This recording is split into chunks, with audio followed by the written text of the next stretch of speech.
Muy bien, buenas noches. Hoy vamos a abordar un tema que considero que es pertinente abordarlo eh, porque es esencial que ustedes como profesores conozcan al respecto de la temática que hoy vamos a discutir. Y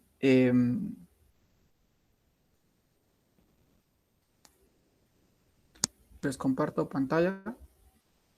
Mm, y quiero que me digan qué esperan o qué piensan o qué saben al respecto. Nos toca hablar sobre la educación inclusiva. Eh, Vamos a empezar de lo general a lo particular para luego llevarlo hasta lo que corresponda propiamente a la clase.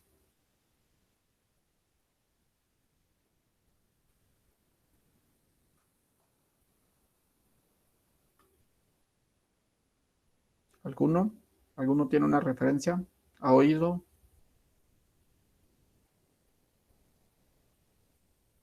Señor Isis, ¿no? Sí. ¿Qué tal? Muy buenas noches, Lick. Buenas Hola, noches a Oscar. todos.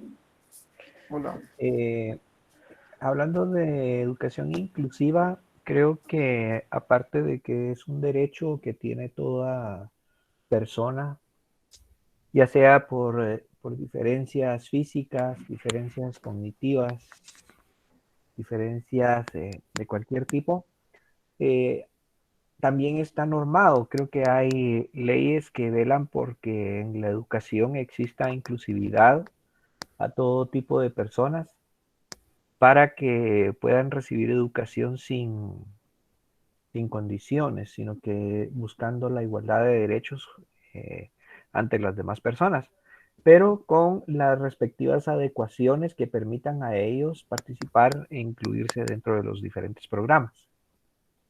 Muy bien, Oscar. Gracias. Lilian creo que iba a hablar.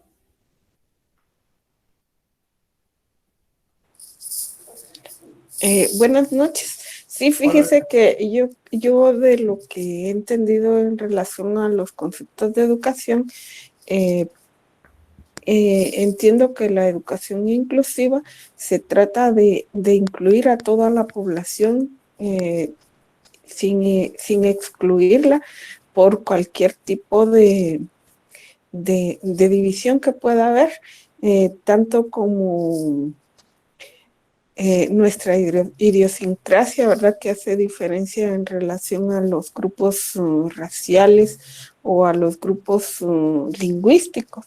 Entonces trata de incluir a a toda la sociedad dentro del proceso educativo. Recordemos que dentro del mismo concepto del CNB dice que es trata de ser una educación multiétnica, multilingüe y multicultural, ¿verdad? Únicamente, Ujú. gracias. Muy bien, gracias a usted. Bueno, no están tan alejada su idea. A ver, pues por definición, eh, la educación inclusiva se puede resumir en aquella educación que ofrece la calidad a toda la población estudiantil, independientemente de sus condiciones personales o sociales. Ojo con esta parte. ¿Por qué? Porque la educación inclusiva no solo tiene que ver con las discapacidades, sino también tiene que ver con las diferencias de cultura. Supónganse que ustedes trabajan en el área, viven bueno, creo que de aquí nadie vive en el interior, ¿no? Todos son de la capital o alguien es del interior acá, del grupo. Helen sé que es de allá casi colindando con Antigua, pero No, Lick, ¿usted de dónde es Helen? de Chorrancho. Chavarrancho. ¿Esto está por dónde? Siempre es Después municipio. ¿Después de dónde? de San Raimundo. Ah, pero es municipio de Guatemala, ¿no? Ah, sí, ¿Colinda con quién? ¿Colinda con quién? ¿Con qué? con Baja Verapaz. Ah, desde el otro lado. Entonces usted no que vivía por allá por San Juan, no sé qué. Eh, bueno, pero por ejemplo, de Zacatepec, usted está, pero todavía es casi que Zacatepec es cerca, ¿no? Es Antigua, al final. no es como tan distinto, digámoslo así. El punto es que estas diferencias culturales también tienen que tomarse en cuenta en el hecho de, por ejemplo, si están en el casco urbano y reciben estudiantes que son del interior. La universidad debería de aplicar mucho este tipo, la educación inclusiva, porque hay mucha gente del interior. Yo creo que ahora ha disminuido porque hay más programas en los departamentos, pero yo sí tuve compañeros y alumnos que eran de Cobán, tuve creo que de Escuintla, de Baja Verapaz, algunos del Progreso, pero en el Progreso reabrieron el profesorado en física matemática, entonces casi ya no viajaban, pero por ejemplo sí tuve compañeros y conocidos de Cobán principalmente que viajaban. Y eso pues da un choque cultural también dentro del salón de clases.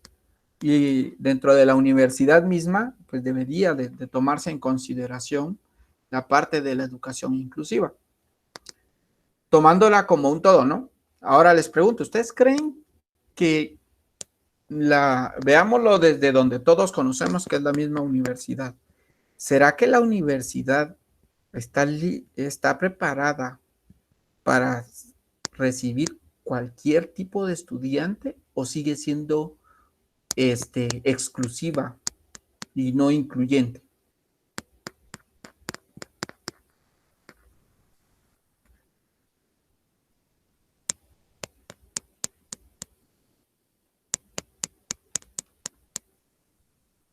¿Qué dicen? Yo creo que Sí, no sí. es incluyente, Lick, Ajá. A ver, Sergio, ¿por qué? porque yo he escuchado comentarios de muchas personas que, por ejemplo, en los exámenes privados les han discriminado porque son de algún pueblo. Porque en una ocasión un compañero nos comentaba de que a él lo habían criticado muy fuerte porque su acento no era bueno, digámoslo así. Entonces, en ese sentido, yo creo que la universidad no es inclusiva, no está preparada para eso. Muy bien, gracias, Sergio. A ver, ¿qué dice Johanna Orquídea?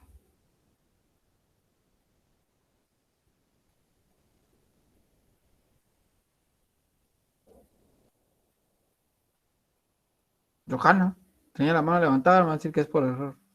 A ver, Griselda, ya que Johanna ya no quiso. Griselda. Buenas noches, Lick. Ah, es Mari la que levantó la mano. Era yo también. Sí, pero si vamos Griselda, luego Mari. micrófono. Sí, diga Griselda. Mire, yo pienso que sigue siendo excluyente la situación porque, en primer lugar, nosotros como docentes, pues no nos dan una, ¿cómo le dijera yo? Una capacitación para poder tratar con tipos de estudiantes así en específico. Pienso yo que para mí lo más complicado sería tratar, por ejemplo, con alumnos ciegos o sordomudos. Ahora, pienso yo que alguien que está en silla de ruedas, pues es más fácil poder explicarle y tal vez pues uno va buscando cómo, pero lastimosamente en el campo de la cuestión educativa, como nosotros como docentes no nos preparan para eso. Entonces pienso yo que no es que uno no quiera tener a los estudiantes, sino que cómo tratarlos, esas estrategias no las tenemos. Entonces, eso es lo que pienso, y más en las escuelas públicas, ¿verdad? Que hay como 60 estudiantes en un salón de clases. Si no se daba uno para atender a esos estudiantes que están bien, cuanto más podríamos atender a los alumnos que están con ciertas capacidades, ¿verdad? Mari, ¿qué iba a decir? Johanna ya se fue. Que por lo que logramos ver en cuanto a que la pregunta es muy amplia. En cuanto a infraestructura, apenas hace unos años se comenzó a implementar rampas que utilizan las motos en la universidad. Sí, las motos son las que hicieron la rampa. Sí, ajá, y muchos espacios para personas con discapacidad en silla de ruedas. Eso sí, hace apenas un par de años que sí se ve que pues como que se están habilitando espacios, pero no son respetados y es lamentable porque estamos en la universidad y las motos pasan en los espacios para silla de ruedas.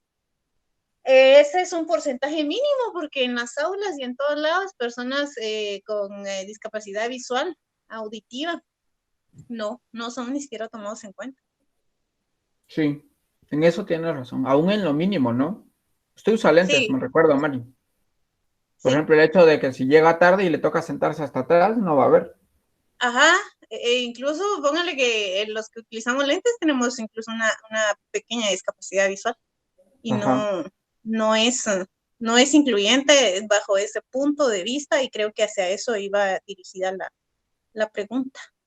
Sí, lo que sucede es que tampoco tenemos una cultura de educación inclusiva. O sea, que en el hecho de poder decir, bueno, yo que puedo ver bien me puedo sentar hasta atrás, pero alguien que no mira bien podría dejar el espacio vacío, ¿no? Es algo como que está fuera de irónico, ¿no? Está fuera de nuestro radar como profesores, tal vez lo vivimos más, pero como estudiantes lo tenemos fuera de nuestro radar. Y a veces al revés, como estudiantes lo tenemos presente, pero como profesores lo tenemos fuera de nuestro radar, ¿no? Sí, sí, es como le digo, es claro que realmente no hay una inclusión verdadera en ese sentido, ¿verdad? Personas, he visto en algunas unidades académicas, algunos sordomudos, algunos no videntes, que es mínimo, es el 0,1% e incluso que tienen la posibilidad de ir con alguien que les vaya orientando, ¿verdad? Pero alguien que sale de sus propios recursos, no alguien que les designe la universidad. Yo, cuando era estudiante, le estoy diciendo, allá por el 2004, 2005, una vez iba caminando para la parte no, fue ya más hacia acá, creo. Tal vez hace unos 8 años, quizá. Todavía no habían hecho todo esto de las rampas. Y me topé con un alumno ciego. Yo estaba en Calusac y yo lo había visto ya en Calusac y me topé con él otra vez, una vez saliendo de escuela. Él iba en dirección hacia el S2 y yo iba en la misma dirección. Y me fui hablando con él en el camino y le preguntaba que cómo, le dije, mire, perdón, que voy a ser como imprudente tal vez mi pregunta, y le decía cómo le está yendo como estudiante. Él estaba estudiando Derecho. Y dice que en los primeros años, algunos, él llegaba desde el principio del semestre y mire, yo soy no vidente, estoy estudiando la carrera, él no puede ejercer como abogado porque es inconstitucional, no puede, solo puede ser licenciado en ciencias jurídicas y sociales, pero nunca le van a dar los otros dos títulos, que es el de abogado y notario. Pero él está estudiando, entonces dice que tuvo la situación con un catedrático ya en el segundo o tercer año, o sea, ya iba adelante de la carrera, y le dijo desde el principio se paró y le dijo, mire, muy buenos días o tardes, mi nombre es Fulanito tal, y yo estoy,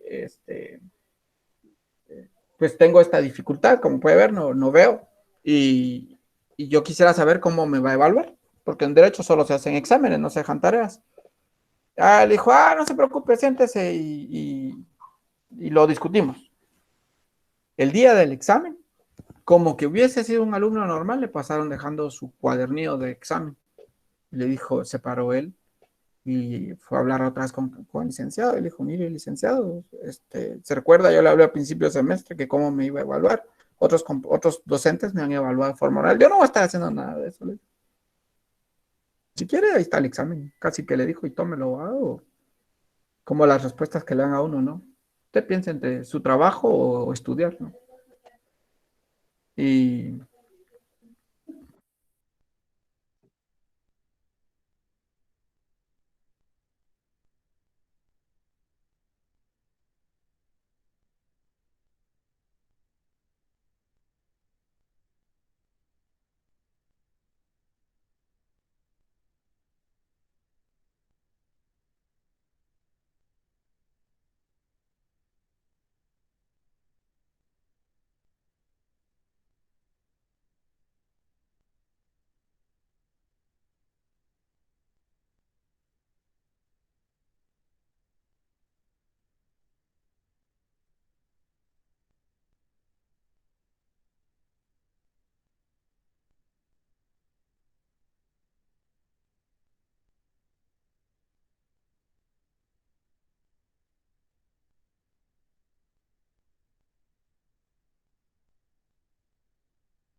Pues sí, y les contaba, nada, les dije, denme un minuto, solo me paré un minuto.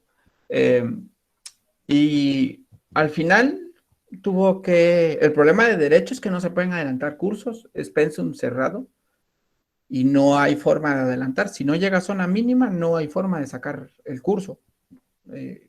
O sea, tiene que llevar el curso por lo menos y llegar a zona mínima. Tuvo que pedir cambio de sección, creo, al final. Y le digo, ¿y le colaboran con algo? Nada, me dice. Yo compro los libros, por ejemplo, me decía, y lo que hago es que yo mismo pago para que me los pasen a sistema Braille. Y ya yo con eso es que estudio y con eso es que he ido aprendiendo y cosas como esas, ¿no? Y después hice la pregunta en función de eso, ¿no? De lo que vi y pregunté exactamente eso mismo, pero le pregunté a alguien más, le dije, mire, ¿considera usted que la universidad está capacitada o tiene las posibilidades de recibir aún en este mismo espacio? Y la respuesta fue negativa, que no. Y creo que les estoy diciendo que eso fue hace ya buen tiempo, a excepción de lo de las rampas, que sí, lamentablemente es cultural, que los motoristas la usan, a pesar de que han buscado las formas, las han puesto de alguna manera para que los motoristas no las usen, pero igual hay motoristas que yo no sé cómo le hacen, pero las usan.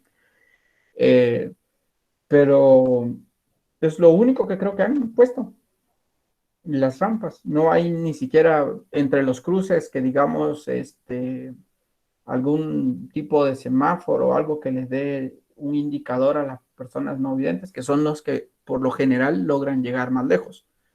No digamos algún tipo como síndrome de Down o algo así que trate de llegar a la universidad. Yo no he visto ninguna persona con síndrome de Down dentro de la universidad. Solo es el caso de esta persona ciega, no he visto en otras facultades si haya habido de otro tipo. Pero, por ejemplo, ingeniería, sus edificios, todos son de gradas. Todos tienen que subir gradas. Y no, ahí sí no hay ni una sola transformación hecha desde que yo tengo uso de memoria. Siguen siendo gradas, casi todo. El 90% para llegar de un salón a otro es de subir gradas. Entonces, alguien que en silla de ruedas, por ejemplo, no podría. Yo recuerdo estando en el S12, eso estoy diciendo que fue hace como 4 o 5 años, que sí había una persona que llegaba en silla de ruedas y que tenía ya amigos que se encargaban de subirlo cargado hasta el tercer nivel del S12, porque él estaba en los salones del tercer nivel. Y al final los mismos amigos, a veces ni los amigos estaban, porque llega un punto donde la gente pues también como que se ha de cansar, ¿no? Y a veces se quedaba esperando a ver quién le ayudaba a poder subir a recibir sus clases. Siempre estaba como viendo a ver quién le decía, mira, ¿será que me ayudas? Ya tenía tal vez a uno y le decía, solo dame tiempo a ver si consigo a alguien más para ver quién le ayudaba a subirlo hasta el tercer nivel.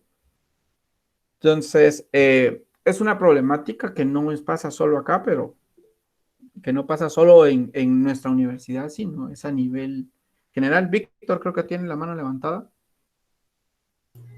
Ili, que, por ejemplo, en lo de la educación inclusiva, bueno, yo pensaba, o pienso, mejor dicho, que quizás esto de la educación por medio de alguna plataforma en internet también pudiera ayudar a ese tipo de población, ¿verdad? Porque sí, yo también, bueno, creo que todos hemos visto, ¿verdad? Que hay algunos compañeros que tienen pues problemas, ¿verdad? Para movilizarse o para trasladarse a algún lugar. Entonces, pues yo pregunto, o bueno, le pregunto a usted, ¿considera usted que esto de las clases por ejemplo, por Meet, podría ser una respuesta para estas personas? Porque yo tengo un amigo que es docente, pero él lastimosamente perdió una pierna, ¿verdad? En un accidente. Entonces, como le costaba ir a los lugares de trabajo, ¿verdad? Porque como los lugares de trabajo quieren que uno que esté temprano y todo, pero ahorita con esto de la pandemia, pues sí lo lograron contratar en un lugar, ¿verdad? Porque como da clases por computadora, entonces a él sí, pues sí le benefició, ¿verdad? Este sistema de clases por videollamada, porque sí prácticamente pudo cumplir con todo lo que le requerían en el trabajo. Sí, pero al final se vuelve excluyente. Hasta este mismo tipo de educación se vuelve excluyente, porque no todos tienen el acceso a la tecnología como tal. Y eso al final hace que se vuelva una educación excluyente, porque no, o sea, si comparamos la educación de un colegio privado donde la mayoría de alumnos tienen un nivel económico alto, no tuvieron problemas con conectividad y con situaciones como esas. Pero si nos vamos al área rural, la mayoría de estudiantes salieron como pudieron. Algunos perdidos completamente, en el sentido de que no hubo forma de contactarlos en todo ese proceso, y que probablemente van a parecer que ganaron eh, el año, pero no necesariamente quiere decir que aprendieron. No sé si Mari iba a hacer algún otro aporte. No, Alex, solo con lo que comentaba el compañero, recuerdo que yo creo que usted lo conoció, había un compañero ahí en el PEM que no tenía una pierna y andaba con muletas, Walter creo que se llamaba, y él a No, veces, no, sí, no sé. sí era un señor, a veces Ujú. llegaba, por lo mismo le costaba llegar a los salones, y él se paraba en la puerta y a los demás les valía, o sea, no les importaba que él estuviera ahí, caminaba hasta el fondo y buscaba dónde sentarse. Y si vemos supuestamente donde estamos estudiando para docentes debemos de ser solidarios y se supone que somos humanistas y tenemos una vocación de servicio y no, me imagino cómo debe ser en otras unidades académicas. Sí, entonces, viéndolo, pues como les digo, desde el punto de vista universitario, pero desde el punto de vista académico, tampoco es muy metido lo de la educación inclusiva. Yo me he ido metiendo todo esto, creo que ya tengo ratos, llevé un curso de educación inclusiva hace ya un tiempo. Eh, Iré contando en el proceso todo esto y después les iré diciendo algunas otras cosas. No hay que confundir la educación inclusiva con la integración educativa. ¿Alguien tiene noción de qué es la integración educativa?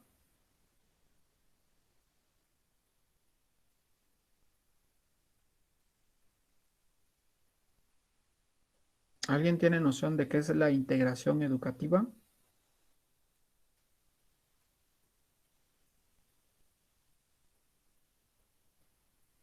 No sé si están o solo están conectados ustedes.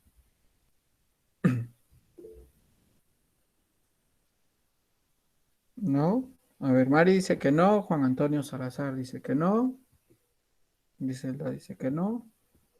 Bueno, vamos a asumir que la mayoría nos conocen. La integración educativa es el proceso cuando se incorpora al estudiante, así como este compañero que mencionaba Margie, sí, creo que Walter se llamaba también, que llegaba en muletas. Él tenía una integración educativa porque estaba incorporado al proceso de educación regular, solo que nunca se le vieron sus necesidades especiales o nunca se cambió la cultura. Y eso es algo que está siendo muy típico en los centros educativos. Como después vamos a ver fundamento legal, pues, pero como el Ministerio de Educación, por cuestiones legales, dejó lo abierto a la recepción, la matriculación de cualquier tipo de estudiante en las escuelas regulares, muchos lo que hacen es una integración educativa, no una inclusión. Y la integración se restringe solo a los que tienen discapacidades. La educación inclusiva tiene que ver con discapacidad y no discapacidad. O sea, es más amplio el concepto. Pero en el caso de la integración, cae en el error de que muchas veces solo es porque, por ejemplo, en un colegio que yo trabajé, había integración educativa. Había una niña con síndrome de Down, ella tenía su maestro sombra, y lo único que hacía uno era recibir lo que ella hacía, que no era lo que uno estaba explicando, por ejemplo, en la clase, y se lo devolvía con un chequeo, digámoslo así, de que uno lo había revisado, o a veces hasta la maestra decía, mira, entréguele este trabajo como el que está entregándole ahorita a los demás compañeros. Era únicamente una integración. Ella no llevaba nunca llevó adecuaciones curriculares, pero les estoy diciendo que eso fue como en el 2009, 2010, que todavía no estaba tan legislada esa parte en Guatemala. Entonces, se cae mucho a eso. El hecho de decir, bueno, sí, yo tengo un alumno que tiene una discapacidad, pero no hago nada por él. Solo lo paso o solo lo olvido que está ahí dentro del salón y me dedico únicamente a los otros 65 alumnos probablemente que aparentemente no tienen ninguna discapacidad. Se centra mucho en la educación del alumno, pero él en este caso es lo que busca de la integración educativa es que el alumno se adapte al currículum existente. No que el currículum se adapte al alumno, sino que el alumno tiene que ver al final, como lo que hacía este compañero de muletas en la escuela, pues él ver cómo salir, ¿no? Y se preocupa por mejorar la educación especial, pero no es tan, al final les pasa esto, ¿no? Esta es una inclusión, todos se toman en cuenta, ya que esto es una integración. Están aislados al final, los que tienen alguna discapacidad y los que no tienen discapacidad. Hay un aislamiento entre uno y otro. Y hay que tener cuidado porque a veces los centros venden esto de acá, pero haciendo esto de acá, que es lo más común. Y no es solo en Guatemala, es una dificultad a nivel latinoamericano y iberoamericano. El problema realmente es un problema a nivel mundial, donde el caso de Latinoamérica es donde se ha puesto mucho en marcha ahora el hecho de la educación inclusiva. Siguiendo en esta misma línea, pues empezando, ¿cuál es el primero que justifica esto? Y es que según la UNESCO, en sus objetivos globales del 2030, dice que lo primero es que ya debería garantizarse una educación inclusiva y de equidad de calidad para promover oportunidades permanentes. Esa es una de las dificultades, por ejemplo, lo que hablaba Víctor. El hecho de que él no se pueda movilizar con facilidad lo excluye del ámbito laboral. Y eso al final es un impacto grande para él, porque ¿de qué puede vivir? Podrá vivir tal vez de tutorías, pero los que han dado tutorías saben que eso no es permanente. Es raro que usted tenga una entrada fija por medio de solo tutorías. Casi siempre eso es que tiene en la época de exámenes, pero después de exámenes, difícil. Son pocos los papás que pagan un tutor de todo el año, pues. Son muy pocos.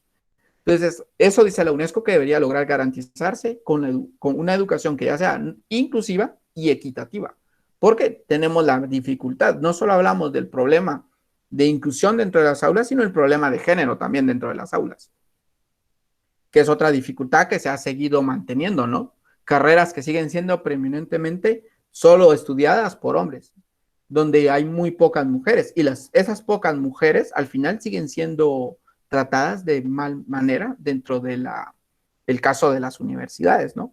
Ha ido cambiando, pero en los primeros años, por ejemplo, mi amiga que se graduó de ingeniera, decía era yo y otra más en el salón, y, o sea, siempre era casi que nos miraban como X, pues.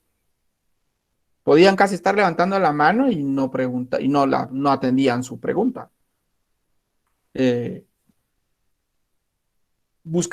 Tiene los indicadores siguientes, este objetivo global para el 2030, o sea, nos quedan 10 años. Y el primero es el acceso, ¿no? El lograr el acceso fijo de estudiantes con algún tipo de discapacidad o no discapacidad al final, o sea, que todos logren llegar a la escuela. Lo segundo es la igualdad de género, que era lo que les decía, y que aún tenemos esas diferencias marcadas de género entre los hombres que estudian y las mujeres que no estudian en Guatemala. El tercer indicador tiene que ver con la educación continua, que no solo es que llegue a la escuela de primaria, sino que logre empezar la primaria, terminarla, pasar a secundaria, diversificado, entrar a la universidad y que logre salir de la universidad. Ese es uno de los objetivos pero ahorita la pelea está entre que la educación primaria y la media deberían de estar respondiendo a la educación inclusiva. pero a la universidad casi nadie ha volteado a ver cómo está la situación. Son muy pocas las personas que han hecho una argumentación o han hecho alguna observación. Y lo otro es lo de la equidad, que la diferencia entre la igualdad y la equidad es que en la equidad implica que sea por igual. ¿A qué me refiero? Que la calidad, y era lo que les decía yo también hace un tiempo atrás, ¿no? Lo mismo que recibe un estudiante que paga un monto alto en un colegio carísimo de la capital, debería de recibir un estudiante en el interior. Y eso no se cumple. Y ahí sí peca mucho el maestro, de no lograr hacer cumplir esas cosas. Tiene sus dificultades, porque pues sí, pero es que ahí tienen tecnología. La tecnología no debe ser un incidente en que usted enseñe lo que debería de enseñarle a sus estudiantes para que puedan ser competitivos en cualquier ámbito que les toque. Pues eso, pero es increíble. Yo trabajé mucho tiempo en el interior, trabajé tal vez unos 5 años, estuve trabajando en el área, trabajé en Santa Rosa, Chiquimula, El Progreso, y trabajé, y ahorita en la Antigua, fue el último trabajo que tuve. Y es increíble la diferencia académica que se tiene de conocimiento aún de las personas egresadas, aún de una misma carrera, entre el interior y la capital, siendo de la misma universidad o siendo de universidades distintas. Y como estudiante también lo viví. Pero también depende de uno, porque hay cosas que yo he ido aprendiendo porque me he ido preparando y autopreparando, digámoslo así. Entonces, en el caso ya de esas diferencias, ya a nivel de profesionales, pues tiene mucho que ver que tanto la persona se esmera por llegar al nivel que necesita llegar. Fundamentos legales internacionales, existen 2 por el momento. El primero es la Declaración Internacional de los Derechos Humanos, la cual habla de, y el otro es pues la Convención Americana sobre Derechos Humanos también, el llamado Pacto San José. Ambos han sido ratificados por Guatemala. Ratificado quiere decir que hemos dicho que estamos de acuerdo con eso y que por eso pues lo vamos a incluir dentro de nuestro cuerpo legal. Todo lo que tenga que ver con derechos humanos es a la par de nuestra Constitución, que es nuestra mayor legislación. Y ahí lo que dicen es que por lo menos debe de, entre los derechos esenciales que se pueden mencionar, está el de la vida, la libertad y la educación. Y de la educación hace énfasis a una educación que tiene que buscar ser incluyente. Internamente, pues partiendo de la Constitución, en política de la República de Guatemala, que fue promulgada en 1985, en sus artículos 71 y 72, que son en el espacio donde habla de educación, dice que toda persona tiene derecho a la educación. Les estoy diciendo desde el 85. Ahí habla que es sin discriminación y que debe de buscar el desarrollo integral de las personas. Desde el 85. Ahora les pregunto, ¿se cumple? ¿Lo cumplieron con ustedes como estudiantes del nivel del sistema educativo? ¿Quiénes de ustedes estudiaron en pública la mayoría de su vida?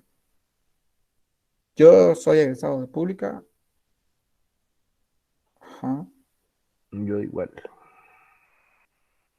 Mari también, yo solo en primaria. Wendy dice que Yo también. solo en la carrera. Usted en carrera. Ya, muy bien. Entonces, sí, yo también compadre primaria y básicos. Yo recuerdo que por lo menos en el instituto que yo estudié, es que donde usted estudió, Miguel, es privado, ya es como semi-privado, ¿no? Anabela todo, dice. Yo recuerdo que cuando en el instituto que yo estudié, cuando en la escuela y en el instituto que estudié, tuve la suerte de que tuve buenos catedráticos, en cierto modo, en primaria y en secundaria, porque en secundaria pues, trabajaba en un instituto público y que era experimental. Por ende, todos los que estaban ahí tenían el título de profesores de enseñanza media, o por lo menos habían pasado por las clases de FPEM. en su momento. Y sí le exigían a uno un montón. O sea, por ejemplo, yo aprendí contabilidad de tercero básico y la sigo todavía teniendo memorizada, digámoslo así. La manera de enseñar del señor era muy propia, pues, pero vamos al hecho de que la educación no era, digamos, tan deficiente. El problema es que actualmente será que se cumplen con esos 3 parámetros mínimos. Hay más parámetros, pero esos son los 3 que yo marqué. O seguimos teniendo dificultad con esa parte. Y si la tenemos, ¿qué se puede hacer?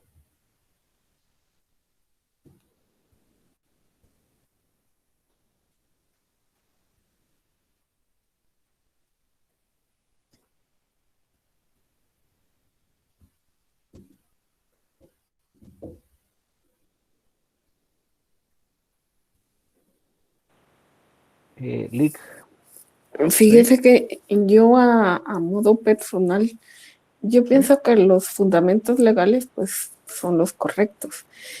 Eh, eh, Hay unos buenos enfoques, pero nosotros como guatemaltecos, en lo personal, yo pienso que nuestra mayor deficiencia y nuestra mayor problemática va a ser los tipos de gobiernos que no nos apoyan en nada, solo llegan y nos roban y nos saquean, ¿verdad? Entonces, desde ahí estamos, pero sinceramente perdidos en todos los aspectos porque no hay una persona honrada ni honorable que llegue a esos lugares a hacer algo bien por algo, pues. Sí, tiene cierto grado de razón en lo que afirma. Creo que iba a hablar algo Óscar Ortiz. sí, hablando de la educación con desarrollo integral, yo que trabajo en un instituto en el área administrativa, me doy cuenta que la educación que se da en los establecimientos públicos carece de todos estos enfoques para garantizar que sea una educación integral. Porque incluso a pesar de que se trabaja con CNB, a pesar de que se buscan todos los formalismos para que todos los maestros cumplan con el programa que establece el CNB, cuando se ve la realidad en el aula de estos docentes, observamos la muy poca calidad educativa.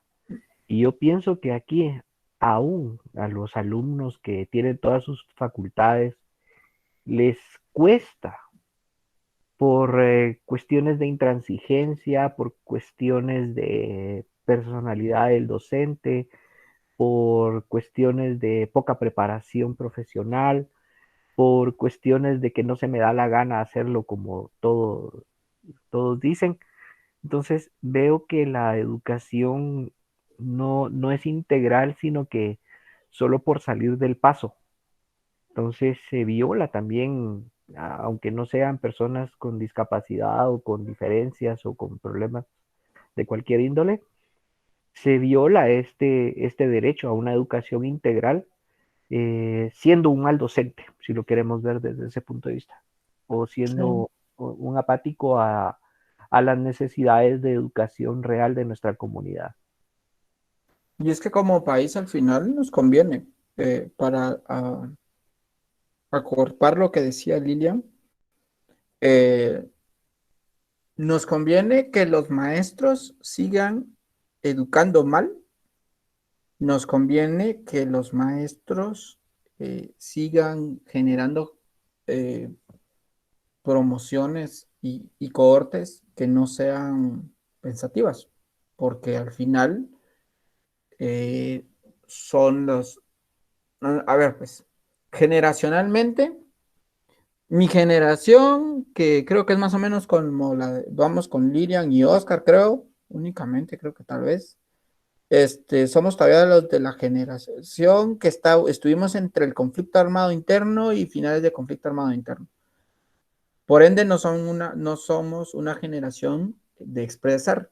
La generación que viene atrás, que fueron los que hicieron todo lo de aparentemente de movimiento y de la cuestión de Otto Pérez Molina y demás, es una generación que ya no vivió el conflicto armado interno y que aparentemente vivió una época de democracia, donde ha sido violentada la democracia, hasta decir ya no, pero se supone que después de lo de Otto Pérez Molina se había quedado que íbamos a lograr hacer como país cualquier cambio radical sin ningún muerto de por medio, ¿no? Pero ya no se volvió a hacer nada como eso. ¿Por qué? Porque culturalmente tenemos una cultura muy especial que no nos permite también pensar en el futuro de nosotros mismos. Pensamos mucho en el ahora. Y entonces temas como estos nos parecen perder el tiempo a veces. Es como, ese tema no, yo no sé, pero no me interesa. Y no vemos la necesidad o la importancia que realmente tiene. Porque si no es para mí, será para alguien que viene atrás de mí, el beneficio. Y no lo vemos así. Lo pensamos solo en, si no es para mí el beneficio, no me interesa muchas veces. Fundamentos, siguiendo con fundamentos legales internos, está en la Ley de Educación, luego de la Constitución, nos vamos más abajo, está la Ley de Educación, el decreto 1291, y dice que la educación debería propiciar y facilitar la educación de los habitantes sin discriminación alguna. Y a veces el mismo profesor discrimina aún en su propia región, con respeto a sus valores culturales y derechos inherentes a su calidad de ser humano. Y aquí tenemos entonces la dificultad que seguimos violentando esos procesos como tales, porque no se hace, no se cumple con esta cuestión de no discriminar. Y a veces, con el simple hecho de que usted, como profesor, no confíe en que sus estudiantes pueden llegar a aprender más allá de lo que usted le enseña, o sea, de lo que aparentemente ellos pueden aprender, usted les está cerrando las puertas. No sabe si usted tiene en sus manos a alguien que necesita saber su contenido completo, en cierto modo, porque él después de ahí puede brincar a una beca para irse fuera del país. Y a veces ahí, desde ahí, todavía recuerdo el comentario de ese mi exalumno, que me decía que él no le podía enseñar todo eso de estadística a sus alumnos, porque lo linchaban casi en su comunidad si les enseñaba eso, y le decía yo que mal, porque si yo estando en colegios lo he logrado enseñar, que en cierto modo se puede decir que en los colegios restringen a veces también esa parte, porque si usted exige mucho es un problema también, pues en un instituto es un beneficio. Yo recuerdo que antes de empezar a trabajar en colegios, yo quería trabajar en institutos.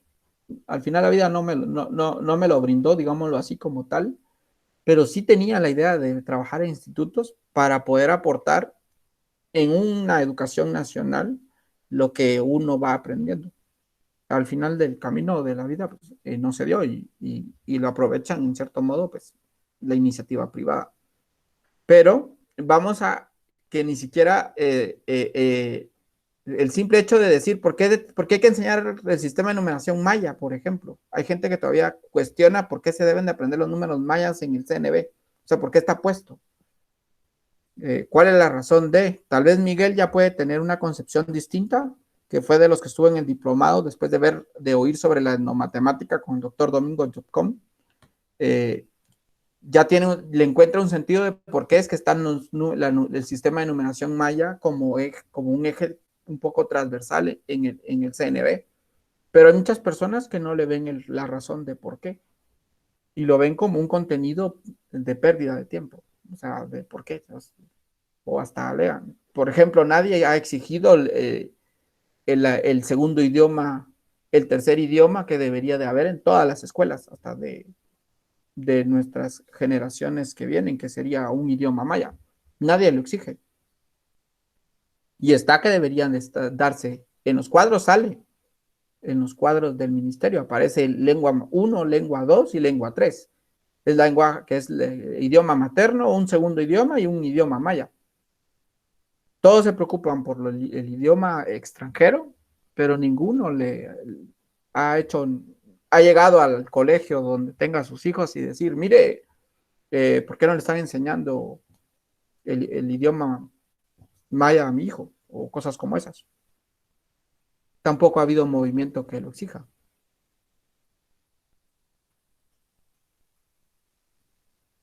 Vamos a ver qué dice Griselda.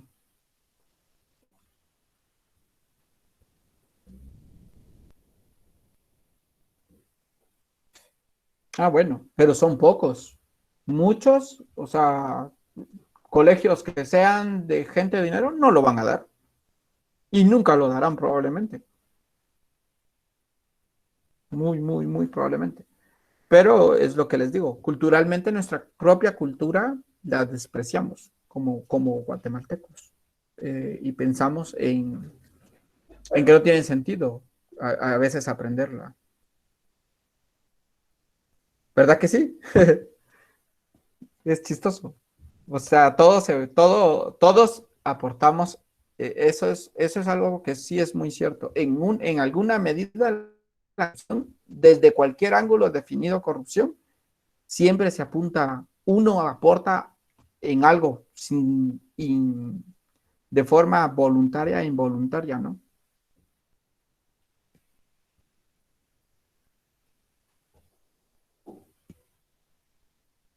No, muy bien. Pero imagínense, o sea, son poquísimos los centros. Sumado a que tampoco hay como muchas personas que enseñen, se dediquen a enseñar un idioma.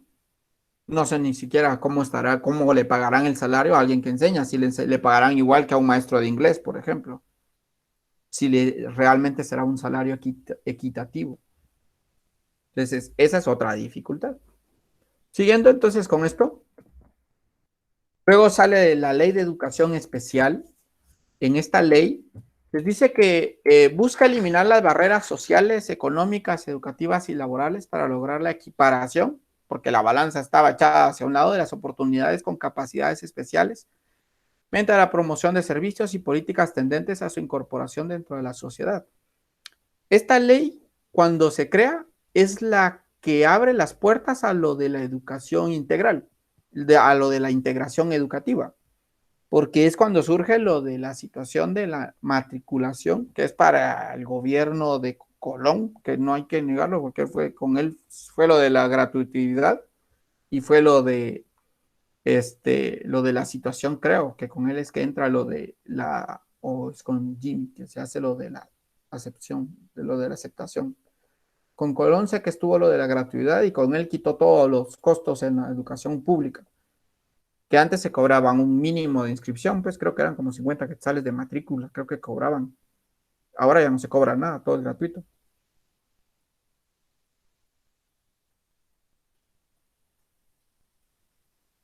Sí, a veces pagan siendo los de sociales. Entonces, esto al final se vuelve un gran problema, ¿no?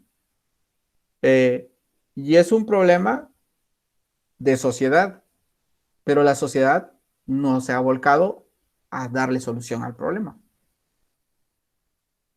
Y eso es donde por eso es que tenemos esa dificultad y todos aportamos al final a que sigamos como población teniendo a los presidentes que tenemos.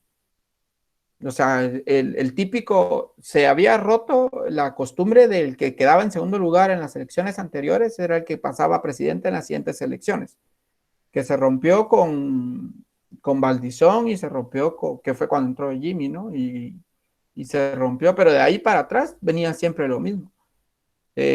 Otto Pérez Molina creo que hizo 2 intentos para ser presidente y hasta la segunda llegó. De los gobiernos de Berché, Arzú, Portillo, casi todos han sido, el que queda en segundo es el que pasa para presidente. El que quedó en segundo es el siguiente presidente. Y que ahora tampoco ha habido mucho de dónde jalar en el caso de para votar. Hemos votado aparentemente por el menos peor. Ha sido nuestra cultura en los últimos años. ¿Qué genera lo que decía la ley de educación? Pues la integración educativa sin discriminación alguna. Los estudiantes son con capacidades especiales. Deben de ser matriculados, dice, en el nivel que le corresponda y por lo que el programa educativo se modifica. Aquí eso es lo que cambia, que dice que el programa educativo debe modificarse a fin de satisfacer las necesidades educativas de cada alumno, con y sin discapacidad inscrita. Pero la dificultad está que en la práctica no se ha llevado a cabo.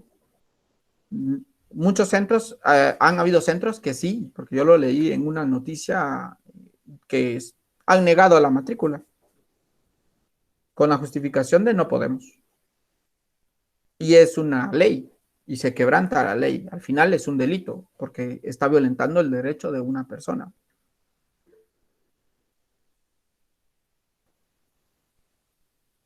Sí, Oscar. Fíjese, Lee, que como experiencia personal, yo trabajo en un colegio donde aceptan a cualquier estudiante.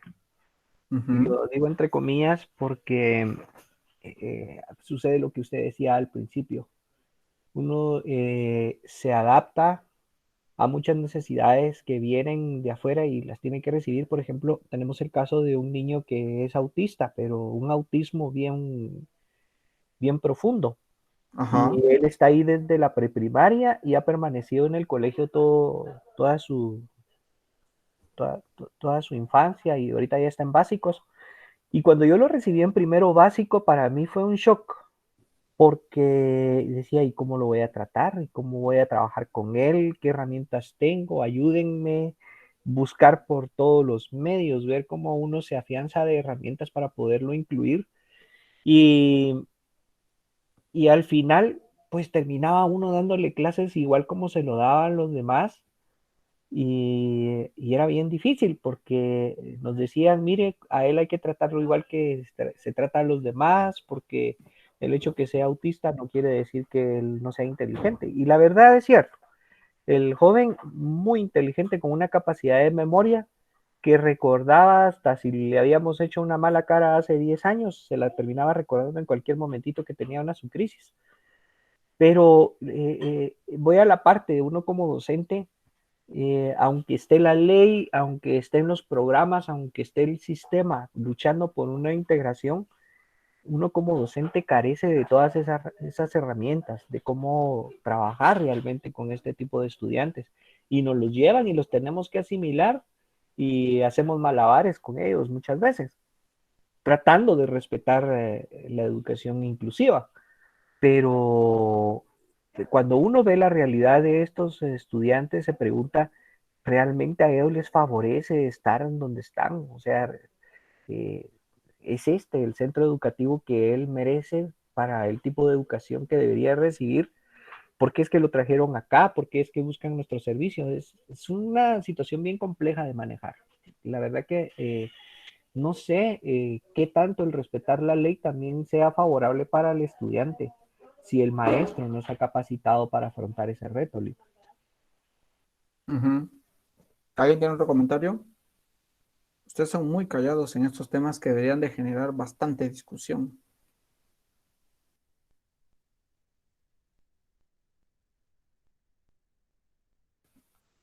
Sí, Sergio. Y luego Anabela. Sí, me parece muy interesante lo que decía el compañero Oscar.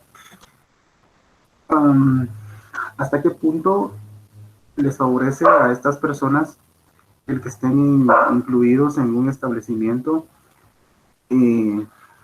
digamos en un establecimiento, no sé si la palabra sea correcta, pero digamos un establecimiento normal? Yo considero de que deberían haber leyes que le den a este tipo de personas que tienen diferentes capacidades la oportunidad de poder estudiar, pero en un centro que sea especialmente para ellos. Lo que sucede es que nosotros como profesores, digamos en este caso de enseñanza media, nosotros, yo en el profesorado y respecto a la licenciatura, nunca recibí un curso que me diera herramientas para trabajar con situaciones de esta naturaleza. Al final, lo que le queda a uno es, como decía el compañero, ingeniárselas, ¿verdad? De ver de qué forma uno trabaja con ellos. Y lo que sucede, ¿verdad? En teoría, uno debería desarrollar herramientas y todo eso, pero al final uno termina haciendo un trabajo en general, ¿verdad? Un trabajo para todos, porque ¿qué queda, verdad? Yo trabajé en un colegio a pesar de que era un colegio, tenía muchos alumnos, tenía 40 por sección, o sea, era una cosa así, parecía instituto. Entonces, imagínese usted, atender a... ¿Qué hace usted cuando tiene 40 o más de 40 estudiantes en un salón? Pues ya la cuestión ya no puede ser tan personalizada, ¿verdad? Uno tiene que llegar, da su clase y estas personas pues tendrán que irse adaptando a lo que se les puede dar, ¿verdad? No por maldad, no porque uno no quiera atenderles, es que ya no da tiempo. Es que no, de verdad, el tiempo se acorta mucho por las diferentes actividades que tengan los establecimientos, por todo el trabajo que implica la dosificación, la calificación y todo lo que los establecimientos piden. Entonces yo considero muy importante esa parte, qué tanto le beneficia a ellos, ¿verdad? Porque de recibirlos, pues se reciben. Y además, y por otro lado, yo ahí en ese colegio donde yo le digo que habían bastantes estudiantes, en cierta ocasión la directora, cuando apareció esto de la educación inclusiva y todo eso, ella nos decía, miren, dijo, según la ley nosotros no podemos menospreciar a nadie y por lo tanto tenemos que aceptar a todas las personas que vengan, sean como sean, no les podemos decir que no. Pero la cosa no va tanto por ahí, no va tanto por aceptarlos como sean y porque realmente se les quiera apoyar. Es que mientras más estudiantes haya, mejor. Y entonces aceptémoslos como vengan, como sea. Porque la verdad es esa. Una cosa es la que piensa el profesor, una cosa es la perspectiva del docente y el trabajo que hace, y una perspectiva muy diferente es la que tiene el dueño de un colegio, ¿verdad? Nosotros estamos teniendo esta plática ahorita y hablamos de educación inclusiva y todo eso, pero ustedes y los compañeros por experiencia sabemos que esa no es la perspectiva de un dueño de un colegio, de un colegio privado, donde ahí lo único que importa es el negocio, ¿no? Y porque a mí me lo han dicho de lleno. Mire, para mí esto es un negocio, ¿verdad? Entonces ahí como que hay un choque de perspectivas, ¿no? Por un lado, la perspectiva que yo tengo como docente y del trabajo que debo hacer, que me enseñaron a hacer, y por otro lado, la perspectiva capitalista que tienen estas personas. Entonces yo creo que ahí es donde vamos chocando un poco con esta situación. Gracias, Sergio. Anabela.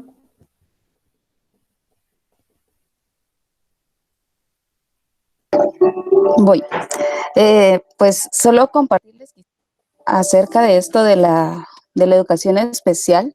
Yo tuve el año pasado y este año a un chico con sordoceguera.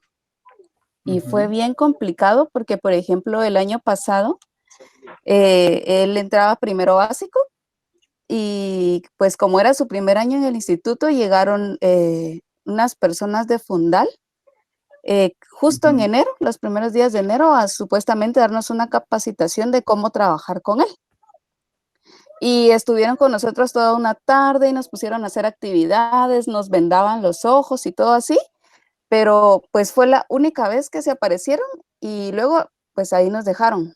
Conmigo, por ejemplo, en el curso de mate, la señorita me dijo que le enseñara los números, que le enseñara que era lo más que podía avanzar, porque resta todavía él no la captaba. Los números solo del 1 al 10, porque era solo lo de sus manitas. Y que si yo iba con mis alumnos a abarcar álgebra, o cuando ya me tocara la parte de álgebra, que eso pues que ya no se lo diera, que a él lo pusiera a pintar o que lo pusiera a hacer cualquier otra cosa, porque pues para él eso no le iba a servir. Literalmente así me lo dijo, que no le iba a servir. Y que pues que lo pusiera a pintar. Su visión estaba dañada quizá en un 70%, un 80%, según lo que me recuerdo. Y pues los gestos, el lenguaje de señas, se lo enseñaban, pero esta señora de Fundal me decía, no señor, ni se preocupen en aprender, porque nosotros se lo enseñamos a él, pero como todo su entorno no lo sabe, a él no le interesa aprender, a él como usted puede y como Dios le ayude, trate de comunicarse con él. Y entonces fue bien complicado porque pues él venía con sus compañeritos desde primaria y todos sus compañeritos lo sabían. Entonces, ellos eran los que me ayudaban. Cuando a mí me tocaba clase con ellos, ellos eran los que me ayudaban o me decían, señor, José quiere esto o José quiere lo otro, porque solo ellos más o menos sabían cómo, porque el lenguaje de señas él no lo manejaba, porque como en su entorno, pues nadie lo manejaba, era complicado comunicarse con él.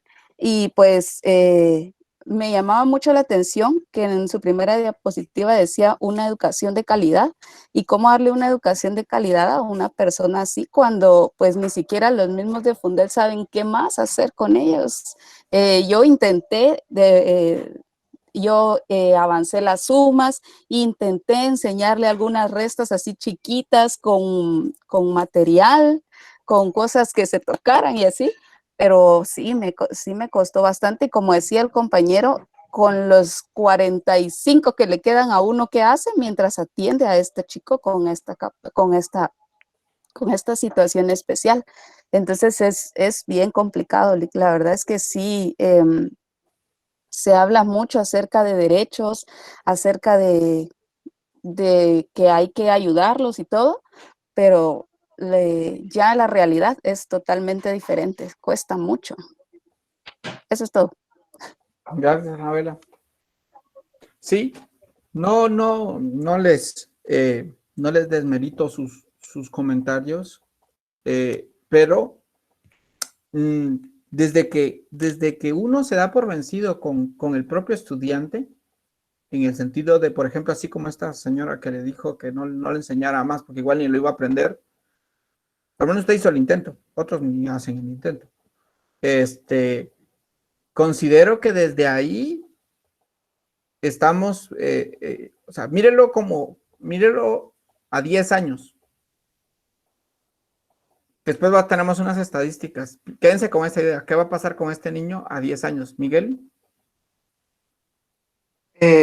Yo ahorita que me acuerdo, ¿verdad? Yo tuve un alumno de esos, de estos niñitos, ¿verdad? Así con discapacidad, cuando estuve en práctica. Y yo me acuerdo porque el alumno era sordomudo. O sea, él sí miraba bien y todo, pero él no escuchaba ni hablaba. Entonces yo no sabía porque a mí me dijeron, escoja la sección que quiera, ¿va? Entonces yo dije, voy a escoger tercero A. Entonces cuando llegué, el profesor me dijo, mire, tenemos un sordomudo aquí. Mire, usted es su clase normal, dijo. Y él pues solo va a copiar lo que está en el pizarrón. Igual él solo que solo le entregue lo que pueda hacer y colócale la nota completa. Entonces llegamos a eso, ¿verdad? ¿Qué pasa con esas personas? Ahorita el niñito este año se graduó ¿qué? De bachiller, pero o sea, ¿será que realmente recibió una educación de calidad? A mí me cabe la inquietud con eso, ¿verdad? Y es que lo que pasa es que cuando el primero que lo reciba toma la actitud de no me interesa, no es mi problema, y yo no me voy a complicar la existencia, y así se va pasando de año en año, o sea, ahí empieza el primer paso, donde se siembra, digamos así, la semilla de la,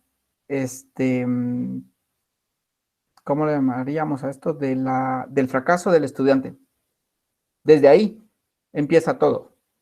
Desde que la misma familia no es consciente en cierto modo de cómo poder trabajar con el niño y dejarlo a la deriva, digámoslo así, desde ahí tiene dificultad. No puede hablar de educación de calidad, porque, o sea, si usted lo está recibiendo en primero básico, habría que ver qué tanto se le hizo en la primaria para poder ayudarle.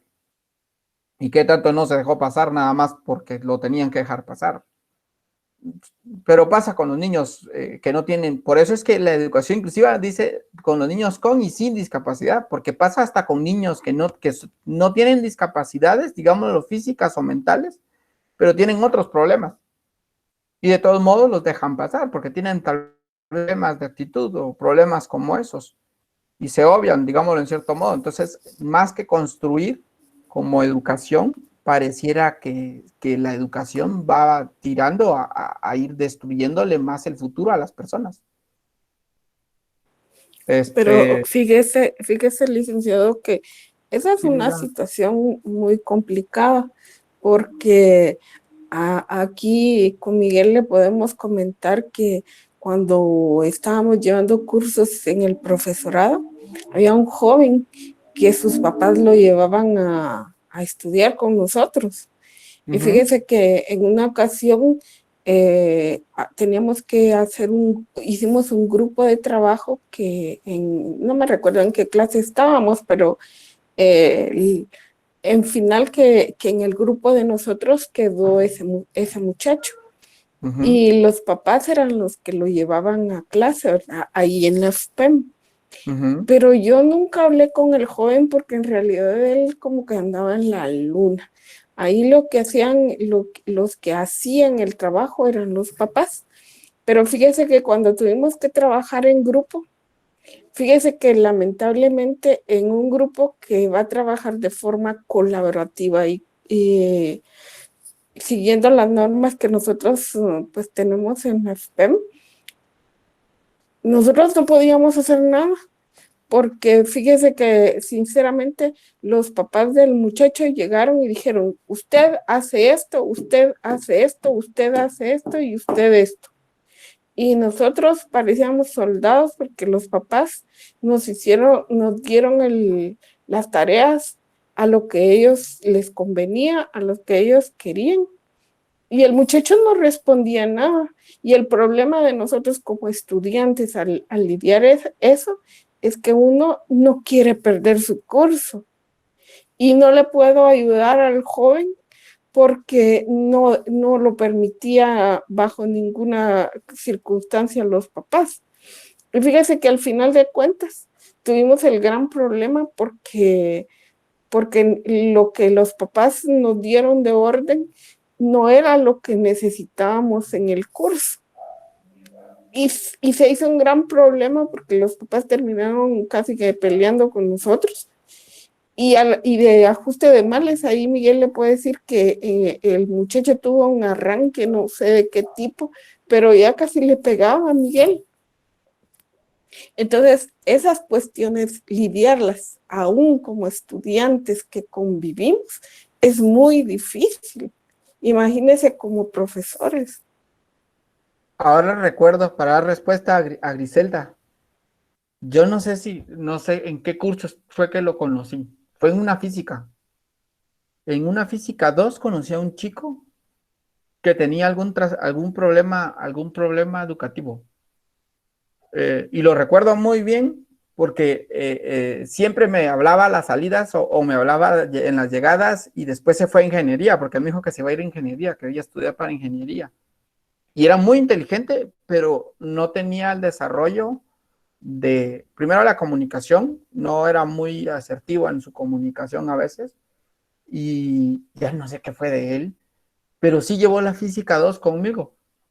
Y recuerdo que a veces lo que hacíamos era, por ejemplo, darle más tiempo o a veces era reducir la cantidad de carga, pero sí tratábamos de ver que respondiera por lo menos a lo mínimo que era de responder. Y sí sabía de lo que hablábamos cuando se ponía a conversar y hablábamos de cosas de física, sabía de lo que estábamos hablando. No recuerdo el nombre del chico, hasta ahorita lo recordé. Y recuerdo que a principios de cuando fui auxiliar, también había un chico, uno que andaba con audífonos, que tenía alguna dificultad, él siempre andaba con audífonos, unos audífonos así grandotes, este, que también como que tenía alguna dificultad, pero él al final se fue de la escuela, llegó creo que hasta el segundo año del profesorado y de ahí creo que ya no siguió, no sé si siguió o se dedicó a dar clases o algo así, pero no era tan malo, pero tenía esa dificultad. Y en el caso de este chico, lo que habría que haber visto es cuál era qué tipo de discapacidad tenía para tratar de entender cuál era la forma de poder abordarlo como compañero.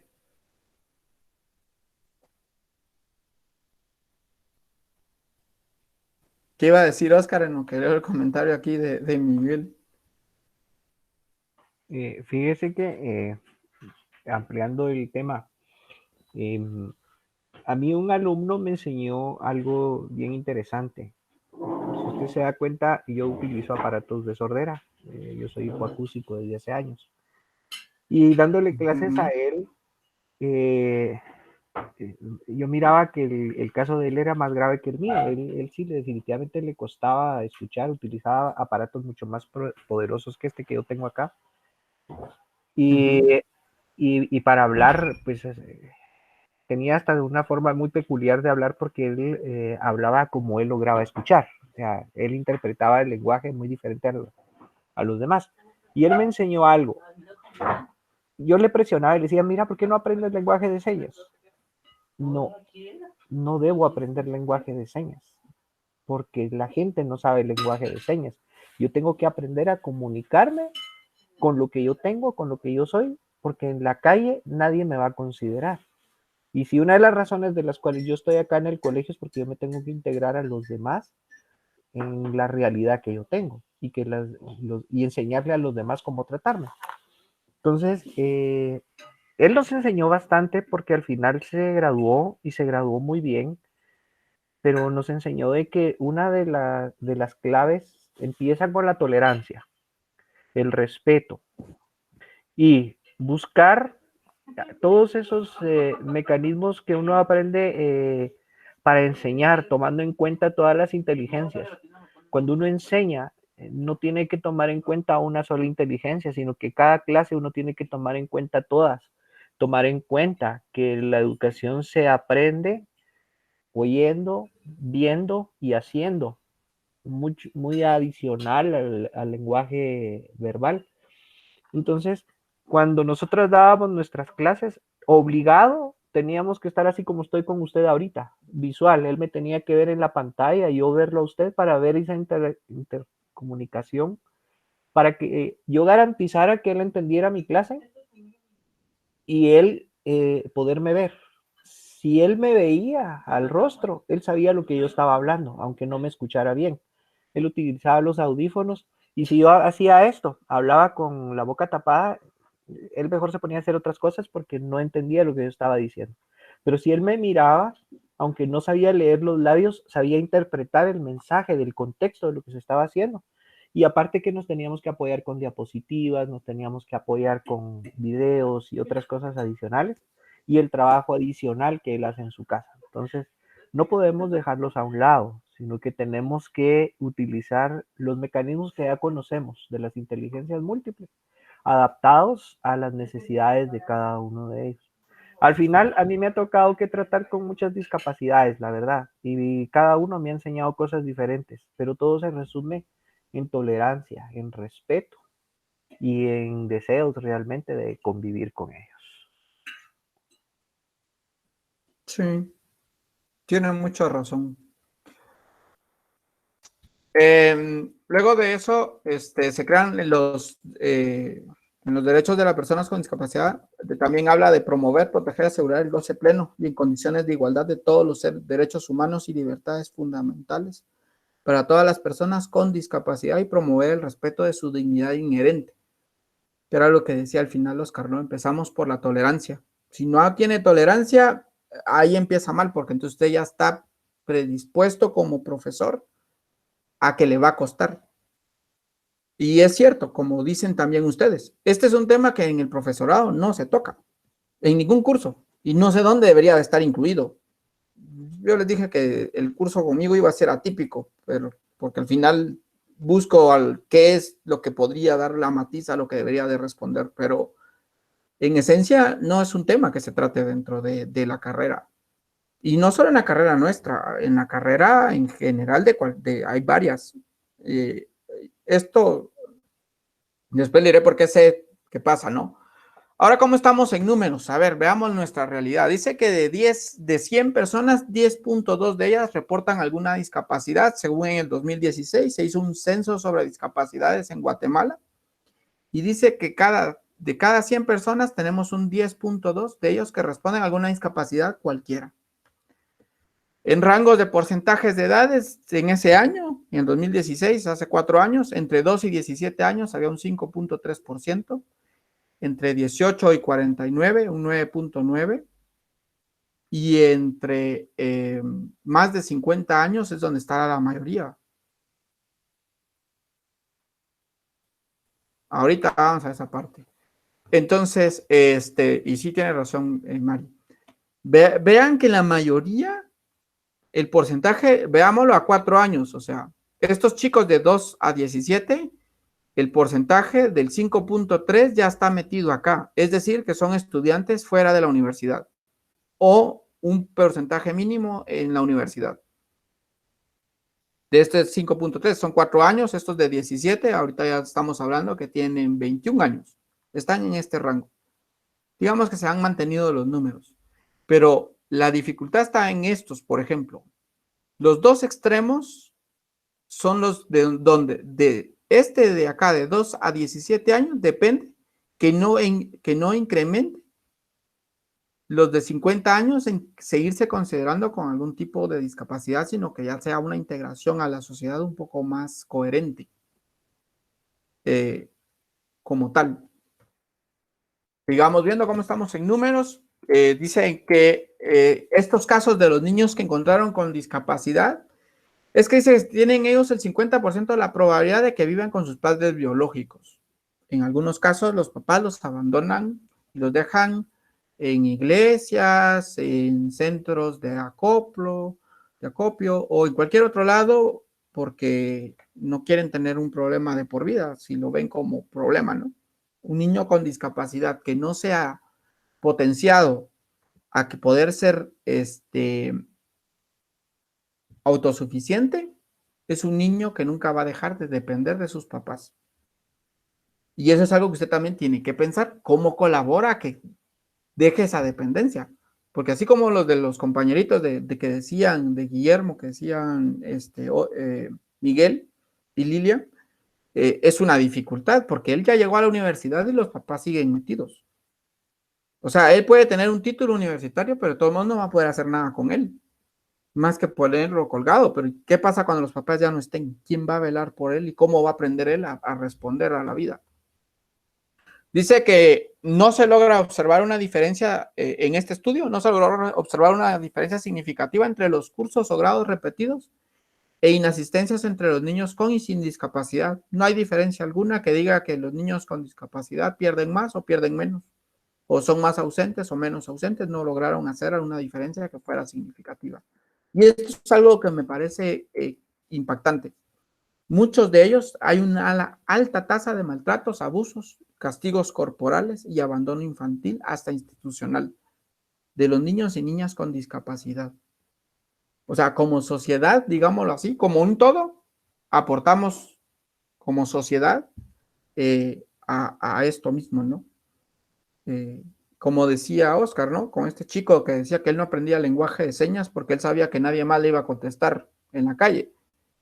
Es algo que, porque no, culturalmente no estamos hechos, no sé cómo explicar esta parte, pero nuestra cultura es un poquito hacia nosotros mismos como guatemaltecos, somos muchos de meternos el pie, pero para afuera, que era lo que alegaban no sé quién, cuando fue lo de la catedral esta de Italia, creo yo, que agarró fuego y que todo el mundo que casi que donaban dinero y que no sé qué, y al ratito ponían una foto de los niños desnutridos de Guatemala y nadie hacía mayor comentario respecto a.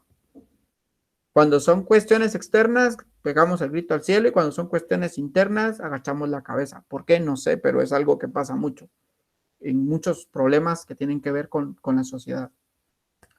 Porcentajes de asistencia en el área rural, dice que ha habido un 61% de personas con discapacidad que asisten contra el área urbana, que son un 82% sin discapacidad que asisten. O sea, hay una diferencia significativa, digámoslo, en asistencias.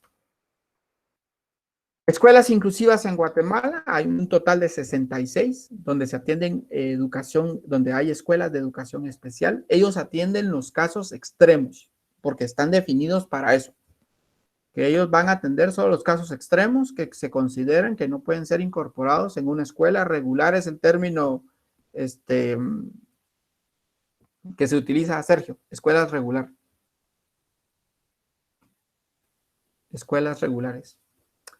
Siguiendo con estadísticas, docentes de educación especial, o sea, docentes que estén en una escuela que se denomina escuela inclusiva y que en esa escuela hay un docente que es de educación especial. Hay 188 distribuidos. Vean, hay 10 en Alta Verapaz, hay 12 en Escuintla, en la capital hay únicamente 7. Bueno, aquí pusieron 3 lugares de Guatemala, hay 14, 18, 25 profesores en Guatemala, en escuelas que se denominan escuelas inclusivas, donde hay un docente con educación especial. Veamos dónde es donde hay más, en Petén, y donde hay menos. Zacapa tiene sus peculiaridades y características. Quiché y Quetzaltenango y Huehuetenango son los 4 que tienen menos profesores, o porque no los han asignado o porque probablemente no los han pedido. Sabemos que en el caso de Zacapa es un departamento que tiene mucha cuestión de orgullo y mucha cuestión de situaciones de donde todavía inclusive la cuestión machista es muy, muy, muy marcada. Y es uno donde probablemente esa cuestión de educación inclusiva lo ven como algo que no es para ellos como departamento, probablemente. Es una hipótesis que tengo. Caso contrario, por ejemplo, Petén, que tiene un montón, aunque es un departamento de los más grandes, ¿no? Pero no igual a Huehuetenango, que es otro departamento grande. Solo hay 3 para todo el departamento. Otra de las cosas que el ministerio tiene es unos asesores pedagógicos rotativos o itinerantes que llegan al centro y atienden cada cierto tiempo, llegan a ver qué pasó en el centro y cómo están. Hay 27 a nivel nacional. Y esos son los aportes que el Ministerio de Educación hace para mejorar la educación inclusiva. Puede ser que no sean gran cosa, pero es algo. Es algo que se tiene y que por ejemplo, no muchos conocen o sabían, o que están estos datos, y que sí hay un movimiento, digámoslo así, a nivel Ministerio de Educación que está buscando poder solventar la situación de la educación inclusiva. Y para eso tienen un programa que se llama Recursos Educativos y tiene 3 ejes. La primera, ahí va para la respuesta de Mari, es la capacitación docente, adaptación de textos y dotación de recursos técnicos. Para el caso de la capacitación docente, buscan formar docentes que sean capaces de utilizar estrategias para estudiantes con discapacidad visual baja o ceguera, porque yo estaba preguntando por ciegos en particular, por eso es que tengo el dato para este caso. Dan adaptación de textos, corresponden a transcribir documentos en braille, hacer macrotipo o audiolibros. Acá en enseñan el braille, enseñan ábaco y enseñan esto de los titotécnicos. Se lo enseñan a los profesores que se meten al programa. Es un programa que el Ministerio de Educación ofrece, que es gratuito y que está abierto para todos. Solo hay que averiguar la convocatoria. Y la tercera cosa que hacen es lo técnico, que cuenta con una distribución de regletas, punzones, ábacos y falsillas para el apoyo de estudiantes con discapacidad visual. Pero hay que ir. Yo, de casualidad,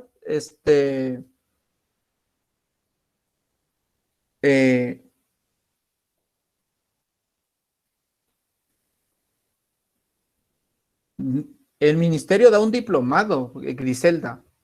Yo estaba preguntando, porque ahora les voy a dar la razón de los datos, por qué tengo esa información en mis saberes y por qué tengo esto. En mi tesis, yo recibí un curso cuando estaba trabajando en un colegio de España sobre discapacidad, sobre educación inclusiva, y fue la primera vez. Me llamó la atención el curso y dije, me voy a meter a llevar el curso. Me enseñaron algunas cosas para la educación inclusiva, por ejemplo, si se tiene, pero sobre todo era para niños con TDAH, trastorno de déficit de atención e hiperactividad era el enfoque que más le dieron. Y por ejemplo, habían cosas que yo no sabía, como el hecho de que los cartelitos que se ponen en el salón de clases para un niño que tiene trastorno de déficit de atención, es como darle dulces a un niño que le encantan las golosinas. Ponerlo en una dulcería y que usted va a dar una vuelta y lo deje solito en la dulcería. Lo mismo pasa cuando usted pone muchos carteles. Este tipo de niños no puede estar en la puerta, del lado de la puerta. Por lo general tiene que estar ni cerca de una ventana. Tienen que estar en el centro y no tan a la orilla de la puerta, porque va a estar volteando a ver a cada rato. Pero esas estrategias, por ejemplo, yo las vi ahí. Luego, tuve un informe, porque ese es otro problema, que los papás son muy celosos a veces con la información. Yo de casualidad en una institución tuvieron la necesidad de que yo tuviera que leer el informe psicopedagógico que habían mandado para un chico con una discapacidad. Y era interesante porque ahí daban muchas sugerencias técnicas para el niño, pero el colegio no sé por qué no las pasaba. O sea, les decía, pero ¿por qué no nos sacan copia y nos lo dan y nos lo dejan? Pero no, porque como lo manejan como que fuera una cuestión de vergüenza en algunos casos, ¿saben? O sea, lo miran como una vergüenza que su hijo tenga un problema o una discapacidad, algunos padres. Y prefieren que lo traten como normal, dicen ellos, y que no lo se trate con ninguna especialidad, porque al final en la vida nadie lo va a tratar especial. Algo así viene siendo la postura de muchos padres de familia. Y les estoy diciendo de instituciones donde son gente estudiada en algunos casos. Hay que llamar a la Dirección General de Educación Especial, Griselda, y hay que mandar un correo, pero si yo logro averiguarlo, y ahora les termino de contar por qué tengo los datos, porque resulta que yo tenía 2 propuestas de tesis doctorales para hacer. Una era hacer el currículum de la escuela, porque en la escuela hay una malla curricular como tal, pero no hay un currículum compuesto completo. Eso lo verán cuando estudien, si estudian alguna otra cosa, aprenderán sobre currículum y verán qué características debe tener para decir que hay un currículum. Entonces yo cuando vi eso dije, oh, ahí está, voy a hacer eso como investigación, y pensaba construir el currículum para el profesorado, solo el de física mate, y ver qué tanto el currículum, iba a hacer el contraste entre el currículum nacional y el currículum que ofrece la escuela, y ver si respondía a lo que le pedía el currículum nacional base. Algo así era lo que iba a hacer el tesis. Pero tuve 2 experiencias en la maestría donde nos llevaron con unos niños con síndrome de Down, que era es un centro en Quetzaltenango que se llama Superarte, y al cual nosotros les trabajamos en el curso de currículum y psicología educativa. Trabajamos un currículum de matemática específicamente para trabajar con 3 tipos de problemas de discapacidades en educación no escolarizada, con el objetivo de que el niño que curse esa matemática aprenda matemática para poder responder en la vida, porque ellos como institución estaban buscando que sus niños no solo llegaran a pasar el tiempo a la institución, sino realmente estaban buscando, por ejemplo, entre sus actividades estaba que ellos hablaban con los del mercado de Quetzaltenango, de la terminal, y les pedían un día que por favor pudieran casi cerrar, digamos así, el mercado y llegar los niños a hacer compras. Y llevaban a los niños ese día y iban a hacer sus compras y a negociar con la gente real, digámoslo así. Y les dio mucho agrado porque lograron en el McDonald's de ahí de la entrada de Quetzaltenango, en uno de los que están por ahí, contrataron a uno de sus alumnos para trabajar en ese McDonald's. No tenía, porque eso sí es cierto. Hay grados donde sí, de este tipo de dificultades, que son difíciles de que logren llevar una vida plena como tal.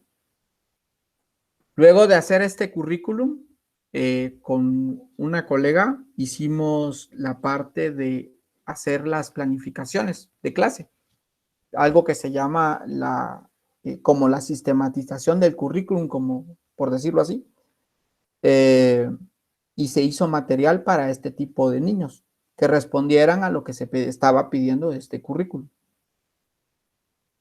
Se supone que lo dejamos como investigación y esperamos ir tal vez en el otro año, quizá, y ver qué tanto le sirvió lo que se hizo, porque lo hicimos con base a lo que podíamos plantear, saber, desde lo que yo sabía de matemática y desde lo que sabía mi colega de pedagogía, y con base a eso hicimos todas las mallas, ya estaba la malla curricular y lo que hicimos es lo que debería darse por cada bloque, cómo se debería planificar la clase, con los momentos de clase, cómo se usaban materiales y recursos, y algunos materiales y recursos se los donamos.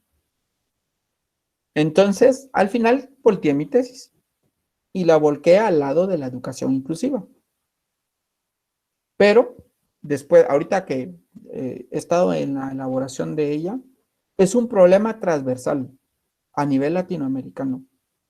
Entonces, pasé ahí a la dirección y les pregunté si ellos tenían datos, porque yo necesitaba datos numéricos y reales sobre qué se estaba haciendo en Guatemala sobre educación inclusiva. Y mi tesis va enfocada a la educación inclusiva para enseñanza de la matemática de niños que estén en básicos aprendiendo álgebra. ¿Qué hay de eso? O sea, ¿qué se ha investigado y que de eso que se ha investigado, cómo se puede reutilizar, digámoslo así? O sea, si alguien hizo una práctica, por ejemplo, cómo esa práctica yo la puedo volver a sistematizar y hacer que eso se pueda ser usado por una comunidad completa. Lo que ustedes decían. Y lo que ustedes expresaban, así están en muchas de las tesis que he leído de investigaciones respecto a esto. Maestros que expresan esa frustración de no saber qué hacer porque nadie les ha enseñado.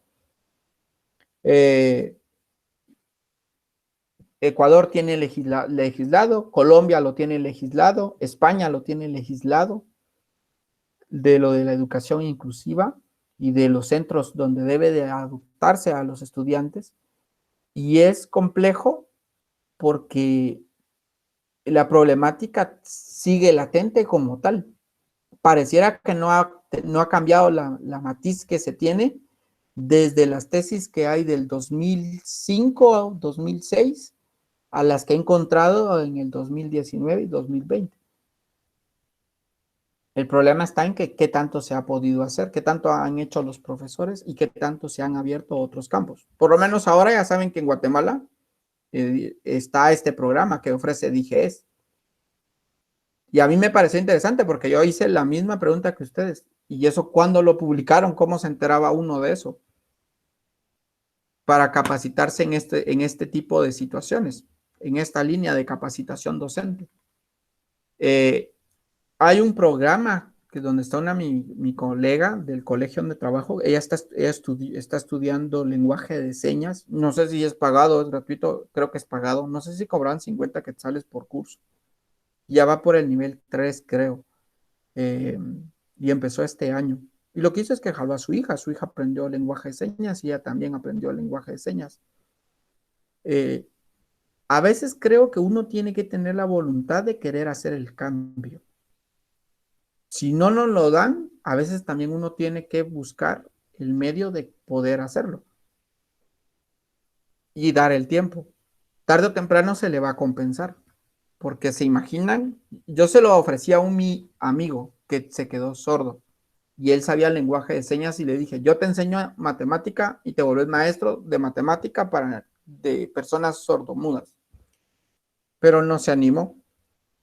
Me dijo que no se animaba, que cómo lo iba. Yo le dije, yo me encargo de ver cómo te enseño toda la matemática que debería de aprender un niño desde primero básico hasta bachillerato. Y no se animó a aprenderlo. Dije, lástima, porque hubiese sido alguien que hubiese podido aportar. Probablemente hubiese hecho más de lo que probablemente está haciendo, pero no se animó. ¿Qué es un proceso de mejora? Porque al final hay que hablar de esta parte ya de la evaluación. Pues son las actividades de aprendizaje y evaluación que la o el docente aplica o desarrolla, tendentes a mejorar el nivel de logro de los aprendizajes. Ojo con esto. Un proceso de mejora no es hacer lo mismo que ya hizo. Eso es como cuando usted pregunta y le pregunta al docente y le contesta exactamente la explicación como la acaba de dar. O sea, cuando usted lo que hace es decirle, ¿sabes qué? Mi proceso de mejora es que te voy a volver a hacer el examen. Si falló en ese mismo examen, no sabe si el examen está mal hecho. No es que tal vez el estudiante no sepa, sino puede ser que el examen está mal hecho y por eso él no logró llegar a una buena nota. Ah, pero los demás sí llegaron, entonces. Puede ser que el instrumento no esté bien hecho, porque es una posibilidad. ¿Quiénes de ustedes hacen evaluación educativa de sus exámenes? O sea, ¿quiénes de ustedes calibran sus exámenes antes de pasarlos? Muy bien, Mari. ¿Levantó la mano por mi pregunta o va a compartir algo? Por la pregunta. Ajá. Ah, usted sí los calibra. ¿Cómo los calibran? ¿Se los revisa alguien más o cómo hacen para Sí, lo revisa coordinación Va. pedagógica. Ese es un proceso de hacerlo. Oscar Ortiz o Oscar Pérez, no habló nada. Fíjese que este es un tema bien interesante sobre la validación de las pruebas. Muchas instituciones dejaron de hacerlo porque piensan que ahora con el nuevo paradigma educativo no se debe de utilizar la evaluación objetiva, únicamente otros procesos de evaluación. Incluso conozco instituciones donde ya no se evalúa, sino que únicamente se hacen actividades y con rúbricas, listas de cotejo y demás herramientas llevan todo su proceso educativo. Entonces, cuando uno quiere validar la evaluación que ellos están haciendo, es bien complicado porque no hay de dónde agarrarse.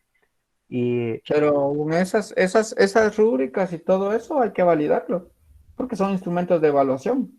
Sigue siendo una evaluación objetiva. Lo que cambia es el modo. Que no sea un examen escrito no quiere decir que no pueda hacer evaluación objetiva. Lo que hay que ver es si ese instrumento está bien calibrado. Porque puede ser que, o sea, por ejemplo, la rúbrica del laboratorio de física. Todos ustedes hicieron proyecto para física 5 y 6, ¿no? El proyecto que pedían, se hacían 3 proyectos. Esa rúbrica se calibró como 2 veces, se hizo, o hasta 3 veces. Cada año se ha ido a veces modificando algunas cosas. No sé si siguieron modificándolo, pero por lo menos yo la leía y las rehicimos con Walter Paniagua en su momento, cuando dimos ese curso juntos en una escuela de vacaciones. Nos sentamos y vimos si la rúbrica respondía a lo que buscábamos. Ahí se hizo una calibración. No era un examen, pero se hizo una calibración al discutir ambos si el instrumento respondía a lo que buscaba. Eso hay que tomarlo en cuenta también. No deja de ser una prueba objetiva o una actividad objetiva, como lo desean llamar. Deben de planificarse. ¿Sí? Sí, hable, Ana. Perdone, entonces, calibrar es como revisar las pruebas antes de pasarlas. Eso es a lo que usted se refiere. Como analizarlas y revisar y volver a revisar. Eso. Y volver a ver que cumpla las 3 características de una evaluación. ¿Cuáles son las 3 características de una evaluación? Objetividad es la primera.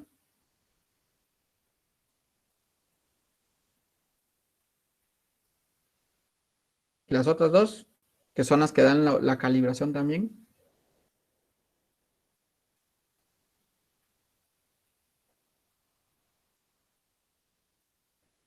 Hasta se me van ustedes, no sé. Que sea objetiva, que sea eficiente y que sea eficaz. Eficiencia y eficacia son distintas. En esencia, una evaluación, para que cumpla, tiene que evidenciar que se está evaluando lo que se quiere evaluar. Que lo que se quiere evaluar se esté evaluando de la manera correcta. Que cada uno de los ítems que usted haga reflejen el aprendizaje que usted quiere reflejar. Entonces, ese proceso se hace con todo lo que uno sirva para sacar puntos. Perdón, aún para lo que tenga que ver con la evaluación formativa. Porque si no, ese es un problema que nadie ha dado respuestas. A veces la gente le echa al muerto a lo de las pruebas del Mineduc, que por eso nunca salimos mejor. Las pruebas del Mineduc llevan un proceso bien complejo de validación, y eso porque yo lo he visto en persona. Y ahorita estuve en uno que me pidieron validar una prueba y me tuve que ir a sentar y resolver la prueba, ver si la prueba respondía a las competencias y al indicador de logro que estaba planteado. Después de que lo resolví, la tuve que evaluar la prueba.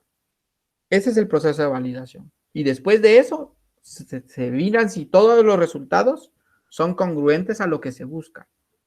Y después de que se hace ese proceso, entonces usted viene y dice, mi prueba ya está hecha. Puedo pasar la prueba. Jalar ejercicios del libro y ponerlos en el examen no es validar la prueba realmente. Ahí es jugarse la ruleta al final y ver quién de veras tal vez sí pescó. Entonces, a veces cuando los estudiantes pierden, hay que ver si la prueba no fue el problema. No quiere decir que usted, porque a veces eso le dicen en los colegios. No, pare y vuélvales a explicar todo. Y nunca se sientan a revisar si la prueba estuvo bien hecha o no. Le tiran rápido la chibolita al profesor y nunca se sientan a ver si realmente la prueba cumplió con las características que necesitaba. Tal vez fue la prueba la que estaba mal hecha.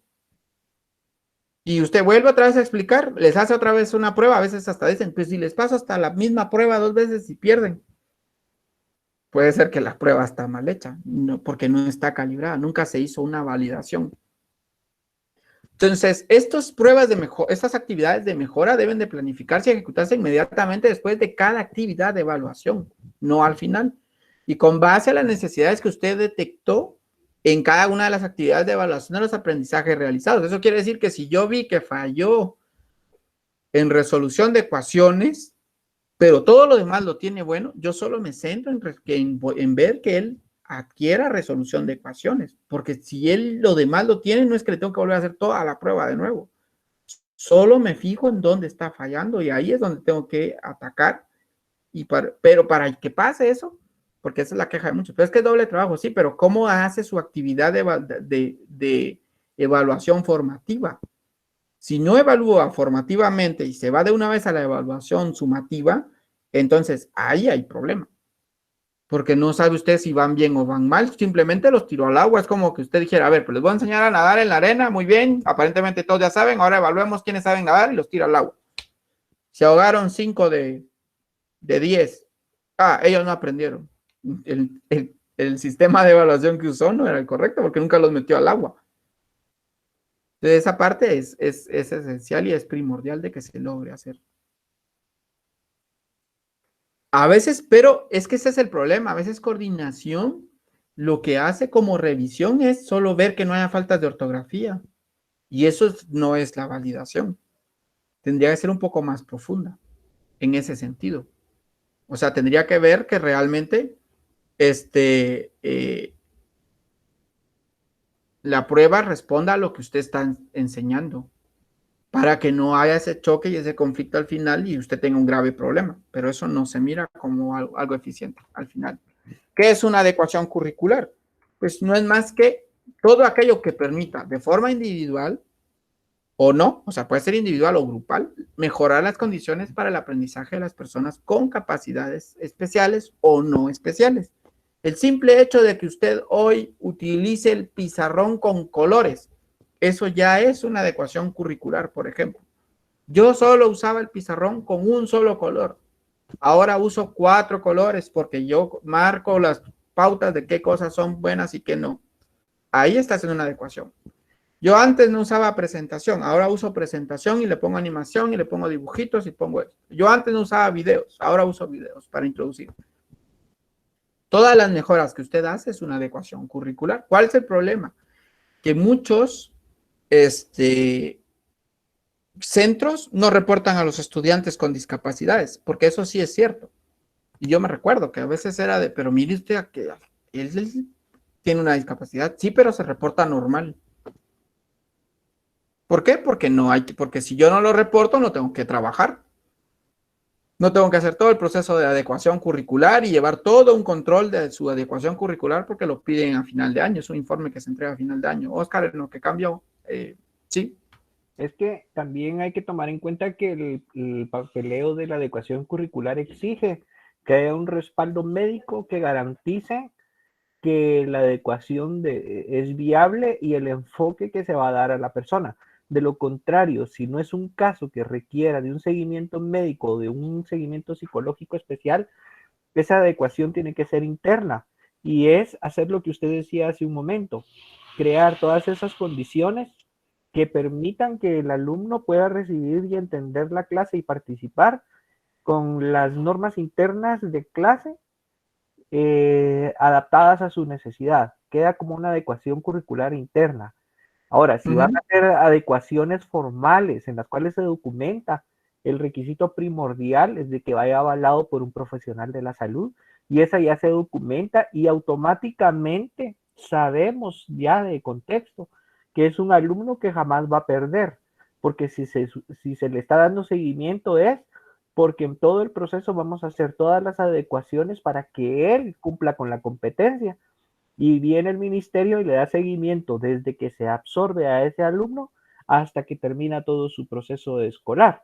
Pero tiene que estar documentado para que se lleven las adecuaciones correctas a las necesidades de ese individuo y no se pueden tomar al azar. Yo como docente, yo puedo diagnosticar a mi criterio como docente, porque he llevado psicología, he llevado lo que sea, pero nosotros no avalado. Tiene que estar avalado. Podemos dar una idea, pero no podemos diagnosticar, tiene que ser un especialista. Ahí voy, a eso. Y es en DGES donde usted lleva esas adecuaciones curriculares y ellos les dan el aval. Tengo un niño ciego, fíjese que quiero hacer este proceso. Lo lleva a DGES, habla con el encargado de niños con discapacidad visual y él le dice si lo que usted está haciendo le va a beneficiar o no al estudiante. Así es como se plantea el proceso. Ahora en matemática, ¿cómo es la inclusión en matemática? Porque es lo que nos interesa al final. Primero, hay que hacer actividades de pensamiento crítico, manipulación de materiales, el juego, contextualizar, ver la diversidad de algoritmos, representaciones, resolución de problemas y significados como parte de su clase de matemática. Hablando del pensamiento crítico, nos referimos a estimular la formulación de buenas preguntas y la búsqueda de respuestas complejas. ¿Y esto qué implica? Que sepa cuestionar la información, pero mira, a mí no me da eso. Por ejemplo, los de la física 4 que les doy en la tarde. Siempre les pregunto, a mí me dio tanto, ¿cuánto les dio a ustedes? ¿Nos dio lo mismo? No, a mí no me dio, va, revisemos, a ver si yo me equivoqué. No, sí da. Muy bien, entonces yo no me equivoqué. Revise usted si se equivocó. A hacer ese tipo de cuestionamiento, no a decir, sí, a todos nos da lo mismo y tal vez nadie ni siquiera hizo la situación de sustituirlo. Búsqueda de más información. ¿Será que lo que me está diciendo es cierto o es mentira? Contrasto. Mañana llego y le pregunto, mire, pero yo encontré que decían esto, esto y esto. Y usted me dijo esto, esto y esto y esto. Precisar puntos de vista. Que tenga claro lo que quiere saber. Y deben desarrollarse en los 4 momentos primordiales. Al hablar, al escuchar, al leer y al escribir. Así debe de ser un niño que tenga un pensamiento crítico. ¿Y qué implica para el estudiante esto? Que él va a ser responsabilizarse de su aprendizaje y adoptar un papel activo dentro de saber distinguir entre lo que tiene que memorizar y lo que tiene que comprender. Pero eso usted lo va construyendo y le va diciendo, esto memorizátelo porque esto después te va a servir. Esto lo tenés que entender. ¿Por qué tenés que entender qué significa una fracción? Y ya después, ¿por qué lo vas a memorizar? Porque te va a servir. Tomar decisiones y hacer preguntas para asegurarse de que comprende. Mire, yo entendí esto en la clase. ¿Es esto lo que usted me está queriendo decir? Sentirse seguro con el fin de aprovechar nuevas oportunidades de aprendizaje y darse cuenta de las dificultades que se le presentan y de las múltiples causas de esas dificultades. O sea, él como estudiante, ¿dónde puede tener cierto problema? ¿Cómo se va a ver reflejado? En que él va a ser una buena persona para formular problemas y preguntas vitales con claridad y precisión. va a acumular y evaluar información relevante y usa ideas abstractas con el fin de interpretar esta información con eficacia y llega a conclusiones y soluciones y las prueba y tiene criterios para saber si es de mente abierta y reconoce y evalúa según lo necesario si lo que él dice es cierto o no. Se comunica con eficacia a la hora de idear soluciones a problemas complejos. Ahora les pregunto, ¿qué estrategia didáctica responde a ese tipo de educación de pensamiento crítico?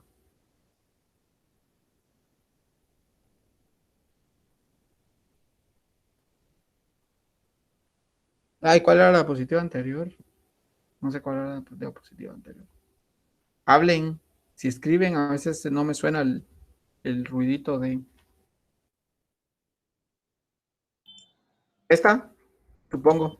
Sí, la que está antes de el que implica esto para el estudiante, por favor, Lee.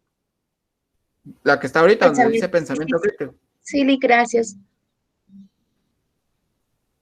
Bueno, de lo que hemos visto en este curso. Exacto, muy bien, Griselda, pero hablen. Muy bien, Oscar, tienes razón.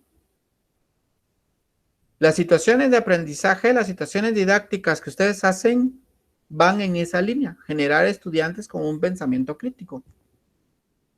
Y responden a esta modalidad de poder venir y que usted genere espacios de discusión, de soluciones, de propuestas, de validaciones y al final de comprender un todo, pero bien comprendido.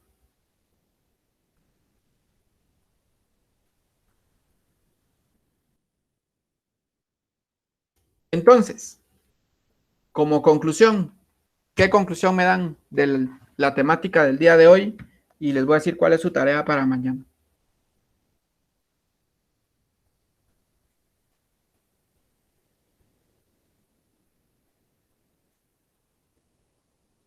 Conclusiones.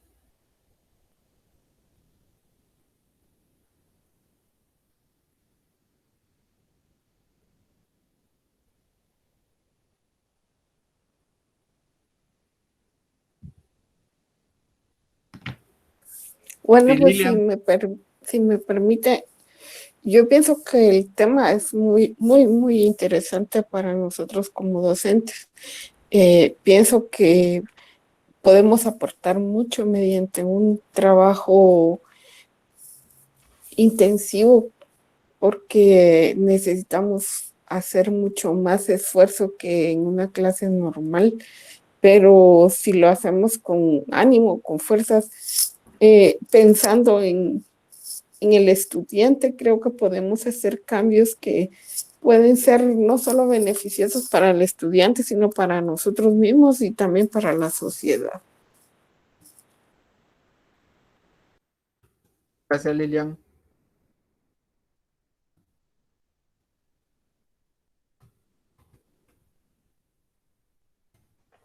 Pienso que dentro del proceso educativo actual funciona más y es más productivo cuando hay espacios de discusión porque termina aprendiendo uno como docente.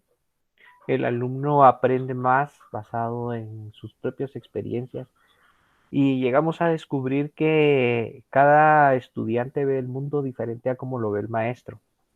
Nosotros estamos acostumbrados a dar clases de aquí para allá y todo es de aquí para allá, de aquí para allá, de aquí para allá. Pero nos olvidamos de ese detalle, de que estamos trabajando con seres humanos, con las diferentes formas de ver el mundo y que al final son ellos los que van a heredar ese mundo y ellos están afianzándose de las herramientas que les van a servir a ellos para enfrentar sus propios retos, que son retos completamente diferentes a los que nosotros enfrentamos.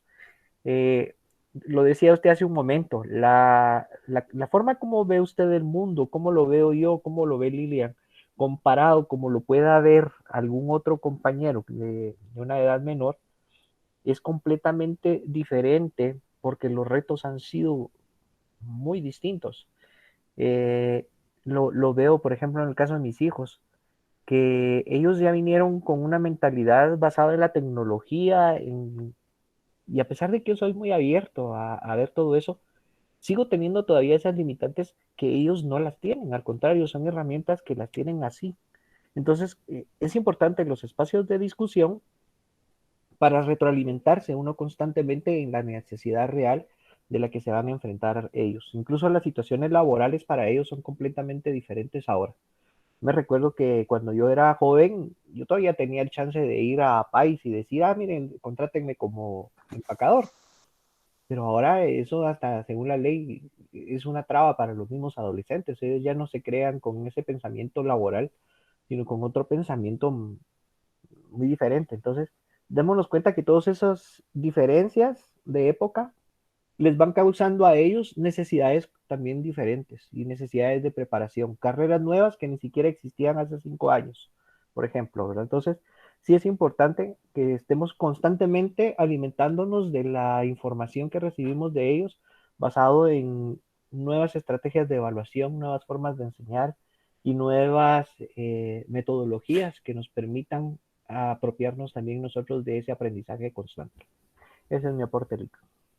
Gracias, Oscar. Muy bien, entonces ya para cerrar, para ya que puedan ir a cenar y a descansar, su tarea es bien sencilla. Necesito que busquen una actividad lúdica, o sea, no la van a crear ustedes, búsquenla en internet, una actividad lúdica o gamificación para enseñar álgebra o enseñar aritmética. Lo googlean, lo buscan y mañana lo que van a hacer es explicarla. Mire, yo encontré esta y dice que se hace así, así, así, así, así. Va, muy bien, gracias. A ver, ¿qué encontró fulanito? Yo encontré esto. Van a tener en promedio unos 5 minutos para exponer cada quien su actividad. Lo que tienen es que estar seguros y haberla leído bien y qué se hacía en la actividad para saber bien de qué se está hablando. Y mañana vamos a hablar del tema de lo lúdico y lo gamificado. ¿Son iguales? ¿Son distintos? ¿Es lo mismo o en qué varían? Foto de despedida y nos hablamos mañana, si Dios quiere, que es nuestro penúltimo día, y del examen viene de todo lo que hemos hablado y discutido en la clase. Desde lo de la concepción de los conceptos numéricos hasta la parte de las teorías y de lo que han recibido en los distintos talleres. No sé qué pueden estudiar porque es amplio, pero practiquen la parte de lo de la teoría, tal vez, digo yo, un poco. Y en general creo que sería únicamente. Ya nos quedan 2 días más. Espero el curso sea lo que necesitaban y que sea lo que buscaban. Cuando dijeron me voy a meter a un curso de didáctica, llegue a hacer lo que buscaban. Y eso es parte de lo que necesitamos evaluar al concluir. Pasen feliz noche. Provecho. Y creo que el trabajo ya lo subieron, tengo entendido. Si ya lo subieron, yo lo voy a tratar de leer mañana para que tengan casi que su nota final el 31, ya puedan celebrar su nota de curso. No sé si va a ser alta o baja, pero por lo menos que celebren, que tienen otra nota. Bien. Pues buenas noches. Muchas gracias. Buenas noches. Feliz noche, Rick. Feliz noche.